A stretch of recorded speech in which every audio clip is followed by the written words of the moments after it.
फिर रात होने पर सब सो रहे होते हैं। तभी नीलू की नींद खुल जाती है। उसकी आंखें लाल हो जाती हैं और उसके पैर उल्टे हो जाते हैं और वो घर से निकलकर झूले की तरफ चल देती है और झूला झूलने लगती है।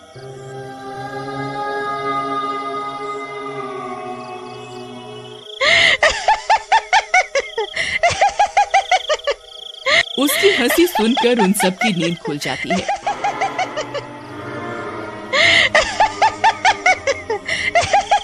निर्मला और घसीटा भागते हुए बबलू के कमरे में आते हैं और नीलू को वहां ना पाकर परेशान हो जाते हैं।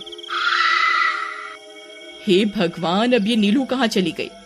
फिर वे सब खिड़की से झांक कर देखते हैं तो उनकी आंखें फटी की फटी रह जाती हैं। नीलू झूला झूल रही होती है। अरे मर गए रे, ये नास मीठी तो फिर से झूला झूलने चली गई। अरे बेवकूफ बबलू, अपनी पत्नी को संभाल कर नहीं रख सकता क्या? देख तेरी पत्नी आधी रात को कैसे झूला झूल रही है। दीदी मुझे माफ कर दो, मैंने इसे समझाया भी था कि उस झूले की तरफ कभी मत जाना। अरे जल्दी चलो, हमें अभी नीलू के पास जाना होगा, कहीं कोई अनर्थ ना हो जाए। फिर वे तीनों भागते हुए उस झूले के पास पहुंच जाते हैं। ए नास मीठी नीलू, चल जल्दी से इस झूले से नीचे उतर। तुझे कल भी समझाया था ना इस झूले की तरफ नहीं जाना, एक बार में समझ नहीं आता क्या?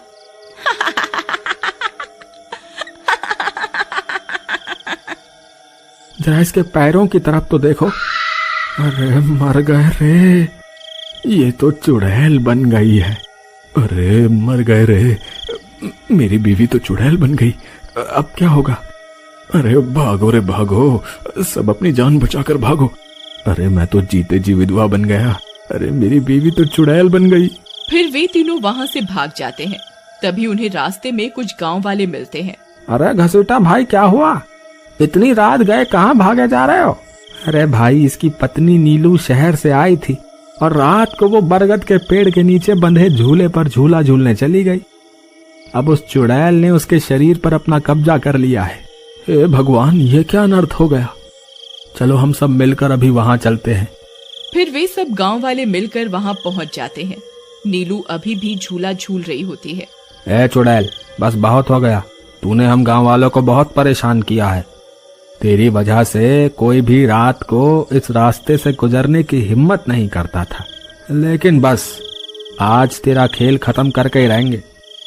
चलो भाइयों, आज इस चुड़ैल को जिंदा नहीं छोड़ना, बता रहे हैं। भाइयों, हमें इस झूले को इस पेड़ से काट कर अलग करना होगा। फिर कुछ गांव वाले खंजर से झूले की रस्सी तोड़ देते हैं। झूला टूटते ही नीलू नीचे गिर